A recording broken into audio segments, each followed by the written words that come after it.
So ito na nga mga Habibis, iniwan na kami ni Ate Rose, ayaw na daw niya sa amin.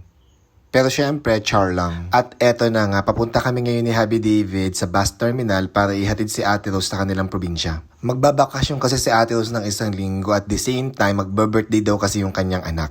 Dahil medyo mahaba ang biyahe ni Ate Rose, siguro mga 3 hours, naisipan muna namin dumaan dito sa Crab and Clue para kumain. Namiss namin ni Habi David dito kasi favorite talaga namin kumain dito. Ayan, may pakropek sila habang naghihintay ng order. At meron ding pa-souvenir na bato para daw panghihilod sa katawan pantanggal ng libag.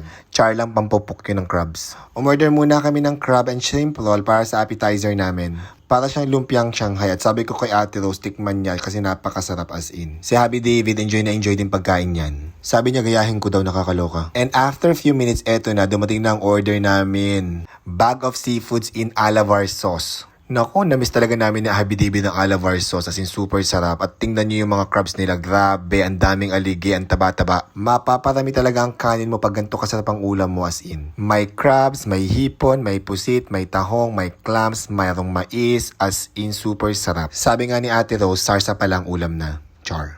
At eto si Ate Rose nagpupukpok ng sipit ng crabs.